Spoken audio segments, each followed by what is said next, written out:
Well, welcome back to another conversation with one of our contributing authors to this Crossing the Threshold piece that we just published here from Chi Association. I'm joined by Fran Kinniry, who's principal and head of the Advisor Research Center at the Vanguard Group. And Fran was one of the main contributors to this piece, and excited to talk a little bit more with you today. So Fran, thanks so much for joining me. Glad to be here, Aaron. Thank you. Great. Well, thanks, Fran. So I wanted to start with a question maybe about you. And you've got a long history with Vanguard, with the investment options that you all offer clients. But if we start with you, just as an investment professional, I'd love for you to just walk through kind of your journey as we talk about in this piece. Integrating alts as a journey, and there's a lot of points along the way of that journey. But talk about your own personal journey as an investment professional of integrating alts into a portfolio. Yeah, sure. My journey actually starts a little bit before Vanguard. I was at a family office, a multifamily office, and we were heavily invested in alternative investments, venture capital, and private equity, all the way back in as far back as the mid 1990s.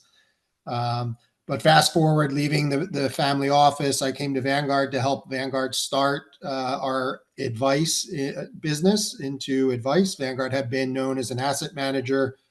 We were also offering out wealth management capabilities. And so part of that, my role was global head of portfolio construction for about 20 years. And what that meant is researching not only the public listed asset classes, but also alternative asset classes, whether they be in liquid alternative form or in illiquid form. And so in 2019, when Vanguard decided that they wanted to go into private equity, given my experience and background, I was just in the right place, right time, and very fortunate that they asked me to lead that entry really from start to finish, really the research case, the investment case, the manager search, the manager selection, negotiation of the terms, to hiring the manager, and then going to market with the offer in 2020. And Fran, maybe sticking with Vanguard for a second, and obviously there's a lot of research that goes into this from your perspective, from an investment value proposition, the manager selection, as you just mentioned. But there's that whole other part of this where you've got to actually bring it to market with your clientele. And I'd love for you to spend some time talking about that experience and some things that you may have learned along the way, bringing an investment case to more of a business case to maybe a group of people that this is completely new to. What are some things that you learned along the way there? Yeah, what I learned mostly is you have to get a lot of things right. You're making a very good point, Aaron.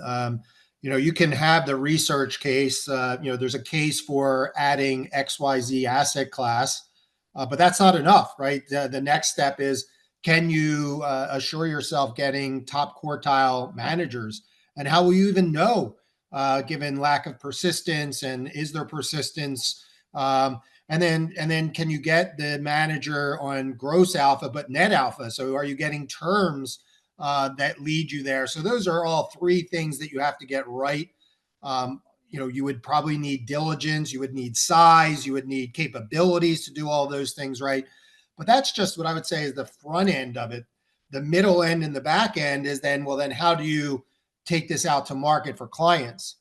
Clients are used to potentially being more liquid. You can buy a ticker, whether it be an ETF or a mutual fund. They're exchange traded. You can trade them any day. You can leave them any day. The onboarding process is a lot cleaner, a lot smoother. As you start to introduce, illiquid asset classes, the friction involved of, onboarding a client, the time that it takes, the paperwork that they have to, be willing to go through. So there's a lot of areas on the client service side. That's just onboarding to even get them ready to do illiquid investments. Then you have capital calls. Then you have, the tax reporting on the continuous tax reporting of all this. So literally you have to get a dozen things right, and the stars have to align.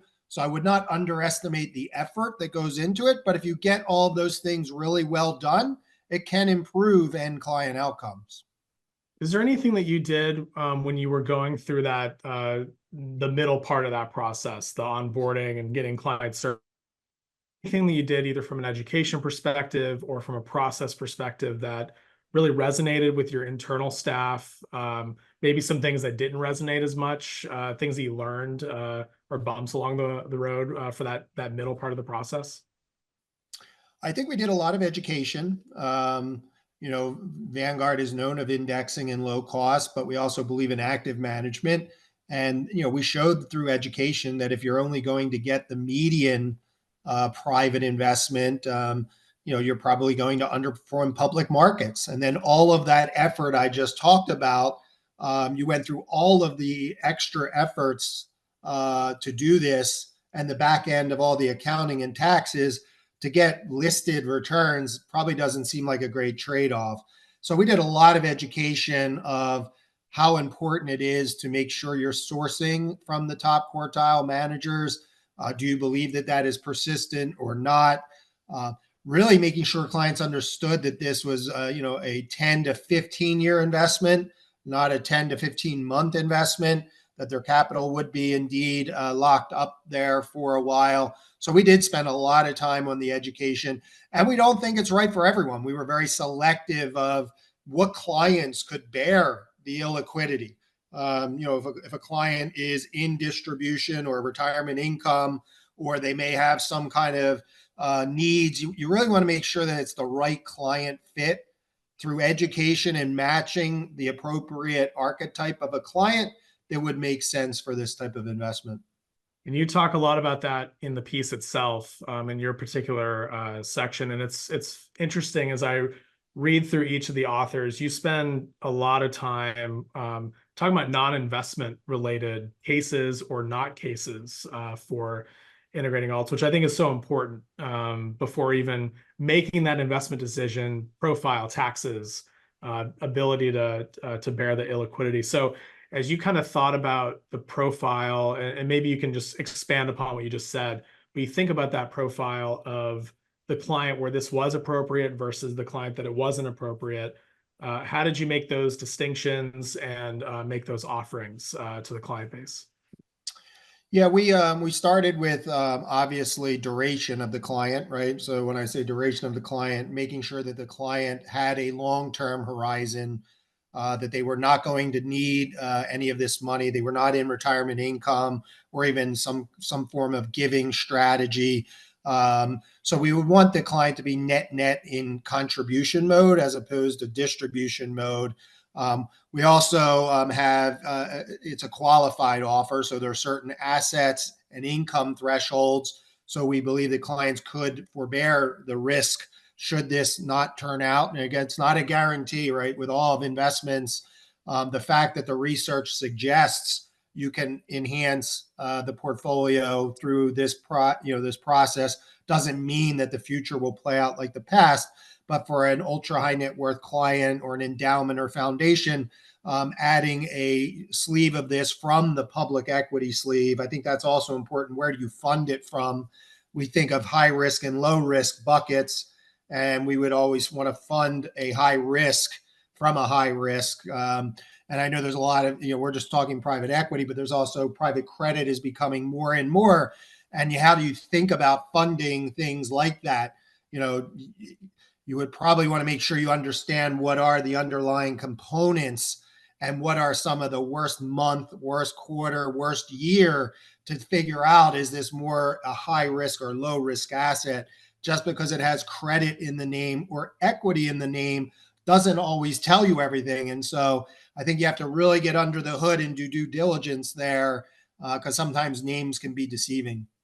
Yeah, and I think that's a great point on the sourcing front. And maybe to take that a step further, even in the offerings that you offer at Vanguard, it's even diversified within. If we talk about private equity, it's not a single manager. I think you've thought a lot about the experience and the fact that some of these clients, can't invest across, 10, 15 different funds. So how did you come to that conclusion, and how did you think about the construction of the actual offering itself, given what you mentioned about manager selection, median returns, and so on? Yeah, when you think about, again, public equity markets are very diversified, right? There's growth equities, there's value equities, there's small cap, there's emerging markets, and they go through different cycles. And we would never want to tell a client to put all of their assets in emerging markets or all of their assets in value. If you think about private equity, the same thing occurs. You have venture capital, which would be more early stage startups. You have secondaries, which are instruments that have been in the market and now are trading in a secondary. You have the traditional buyout market. They have very different risk and return profiles to them. Then you have managers, and managers, as good as they are and as good as their past record, they have cycles. And so rather than having, we're known for having a multi-manager program on our public side. We think about that on the private side too, because there is very unique domain expertise that what makes a manager really excellent in one domain may not make them portable to another domain. So we may have 30 to 40 managers across the different styles of private equity. And that gives us diversification from the style of private equity, but also diversification of the manager.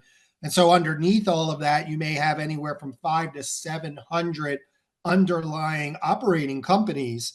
And so thinking about the case for indexing, why the case for indexing does so well, and then why the case for active can do well, world-class managers, broadly diversified, not in a corner solution of one area of the market, let's say just emerging markets or just value, but across the ecosystem. We think that'll give us the best opportunity of long-run success. That's great. And so Fran, maybe a final question for you. And I think Vanguard, maybe if I can be hyperbolic for a second, Vanguard is the extreme version of the 60/40 portfolio, if you will, and fully public, index, low cost, and you've brought this solution into clients' portfolios. For others who might be new to this and they've got their own 60/40 portfolio or some variation of that, who are starting that process, maybe they've already dipped their toe into it and are thinking about scaling it up, what advice do you have, things to consider, either from an advisor or a client or a practice management perspective? Yeah, I would say two things there. And one, to put a plug in for the paper and all the great work you do at Kaya and the team, is make sure that you educate yourself, right? You really want to go in with eyes wide open. I tried to articulate all the things you have to get right. So I would start with education and really understand it. And then the second thing is don't have FOMO, right? The 60/40 portfolio, for those of you who follow some of my work in Advisors Alpha and others, the 60/40 portfolio has outperformed 85 to 90% of the NACUBO database. For those who may not know, NACUBO is a database that tracks the largest endowments and foundations. So this is the Yales, the Harvards of the world. They use 40 to 50% alternative unlisted securities, and the 60/40, 70/30, whatever allocation you want, has outperformed 80 to 90% of this very sophisticated universe. And it's pretty simple to implement without getting all those things right. So I would say don't underestimate how many things have to go right. Don't have FOMO. If you decide it's a bridge too far, the 60/40, 70/30 portfolio is probably going to put you in a really good company going forward. But if you do have the client base, we mentioned client fit, and the expertise and the time to educate yourself, we do think if you do it right, it can enhance portfolios for the right client with the right segment if you have the right patience and diligence. Well, excellent. I think we'll leave it there, Fran. Thanks so much for your contributions to the paper and for the conversation. Thanks, Aaron. I really appreciate it.